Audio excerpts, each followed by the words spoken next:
La agenda política en Fórmula. 8 de la mañana con 4 minutos, tiempo del centro del país. Le doy la bienvenida, lo cual celebro con frío, a Fernando Ávila, que está en este estudio para platicar de política. Fer, ¿cómo estás? Jaime, muy buenos días. Igualmente a todos los amigos del auditorio. En efecto, con una fría mañana, pero fría muy mañana, contentos, muy a gusto estar aquí. Oye, pero por eso luego nos enfermamos de gripa. Oye, Fer, yo creo que lo que no calienta a muchos de los partidos políticos, y menos con este clima, es la conformación y los lineamientos de la Asamblea Constituyente. ¿Por qué hay voces que escuchamos que no están de acuerdo cómo se está conformando, cómo se va a discutir? De hecho, hay unos que ayer platicábamos que intentarán ir a la Suprema Corte de Justicia, impugnar algunos de Morena, algunos del PAN, algunos del PRD. ¿Qué pasa? Mira, sin duda alguna es un proceso complicado, se levanta mucha polémica. No es sencillo hablar de una comisión redactora de lo que será la Constitución de la Ciudad de México, y este proceso evidentemente despierta toda una serie de polémicas o de enfrentamientos entre los distintos grupos políticos. ¿Por qué? Porque en principio uno pensaría como ciudadano que la comisión redactora de una Constitución tendría que ir mucho más ligada a quiénes son los ciudadanos más destacados de la entidad, de la localidad de la que se trata, en este caso el Distrito Federal, o todavía Distrito Federal hasta su nacimiento pleno como Ciudad de México.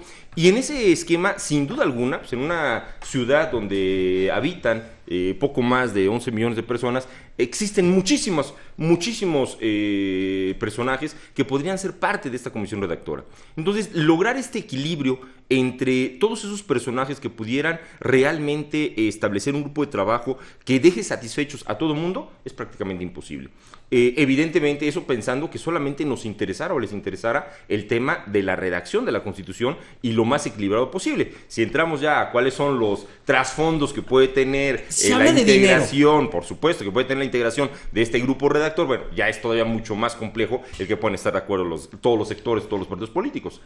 Lo interesante de todo esto es que dentro de estos personajes que redacten o que arrastren el lápiz para conformar esta Asamblea Constituyente y se queden bien fincadas las leyes y las reglas de esta nueva ciudad, pues deben de escucharse todas las voces, por supuesto, más allá de cualquier partido político y fuerza o ideología, ¿no? Por supuesto, de hecho es como no terminar de entender cómo está el proceso y qué es lo que va a suceder. Lo que vimos la semana pasada con la toma de protesta que hizo el jefe de gobierno es establecer cuál va a ser el grupo redactor inicial de esta Constitución que se va a proponer a la Asamblea Constituyente. Recordemos que el 5 de junio elegiremos en el Distrito Federal quiénes van a ser los diputados constituyentes, los asambleístas constituyentes, que van precisamente a discutir, a debatir y a aprobar la Constitución de la Ciudad de México. Este será un proyecto que se va a presentar justamente a este grupo constituyente y que permite orientar un poco las discusiones. Sería prácticamente imposible llegar en cero. Claro. Ni la Constitución de 1917 ni ninguna Constitución que nos preceda surge o inició de cero, simplemente. Para darnos una idea, la Constitución que nos rige actualmente, la de 1917, tuvo como tiempo de debate 2 meses. Evidentemente ya estaba un texto previamente armado, previamente redactado, y que simplemente al momento de presentarse a los diputados constituyentes en Querétaro, fue el elemento del debate. Aquí va a suceder algo similar. Hay un grupo de 28 ciudadanos notables que propone el jefe de gobierno, que estarán a su vez inclusive no solamente trabajando de manera aislada, hay un consejo asesor coordinado por el exrector Juan Ramón de la Fuente, estará también presente la Consejería Jurídica del Gobierno del Distrito Federal, y estos 3 elementos, digamos, el grupo redactor, el grupo de asesores externos y la propia Consejería Jurídica, son los que le irán dando forma o sentido a las discusiones del texto inicial de debate. Después de que se elija el 5 de junio cuál será la conformación de esta Asamblea Constituyente, ya lo habíamos comentado, 60 personajes electos que se van a poder elegir directamente el 5, más los otros 40 que serán designados por tanto el gobierno federal, la Cámara de Diputados, Cámara de Senadores y el propio gobierno del Distrito Federal, tendrán del 16 de septiembre al 31 de enero del 16 de septiembre de este año, al 31 de enero del 2017, para poder tener un texto ya completo y presentar como tal la Constitución definitiva de la Ciudad de México. Oye, he estado escuchando que incluso se prevé o se puede plantear, por ejemplo, la división de territorios en la propia Ciudad de México. Una delegación, por ejemplo, para la gente que nos está escuchando en el interior del país, o en los distintos lugares donde llega esta señal, dividir, por ejemplo, la delegación Tlalpan, que es una delegación muy grande, o la delegación Tláhuac, o Milpalta.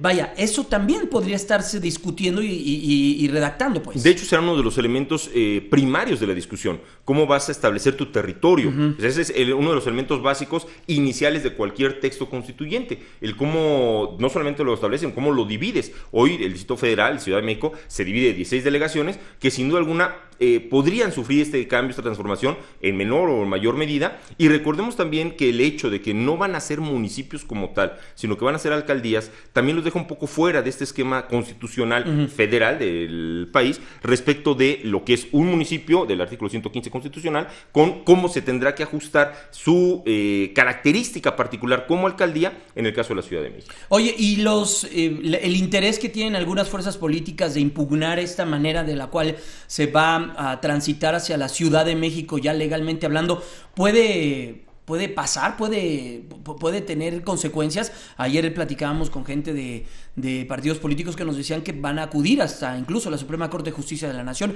porque hubo también gente o fuerzas que no se les incluyó dentro de esta discusión. Sin duda, mira, la ventaja que tenemos de contar con un marco jurídico perfectamente establecido es que finalmente existen precisamente estos caminos, estos canales. Siempre, no se busca, yo creo que uno de los grandes errores... Pero esto no te atrasa tu proceso. No necesariamente dependiendo cuál sea la entrada que le pueda dar eventualmente la Suprema Corte de Justicia. Si la Suprema Corte de Justicia sí otorga alguna especie de amparo en este esquema o suspensión, bueno, evidentemente podría alterar los tiempos.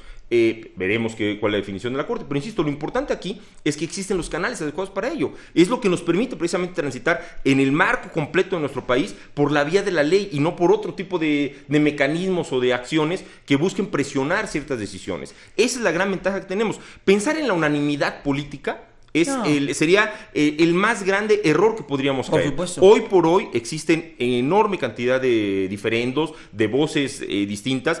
Asumimos que todos estamos buscando lo mismo, que todo el mundo está buscando lo mismo para el país, simplemente por caminos distintos. Y entonces, qué bueno que exista esa diferencia, qué bueno que exista esa polémica, qué bueno que exista esa discusión y qué bueno que tenemos los canales jurídicos adecuados para poder darle salidas precisamente a esa diferencia. Y certidumbre. Por supuesto, es lo más importante. Para que ya cuando quede con todas las... Ahora sí que con todas las de la ley, sabiendo que finalmente ese marco nos rige absolutamente a todos. Pues Fernando Ávila, muchas gracias. Un gusto, Jaime, excelente domingo. Igualmente, excelente domingo.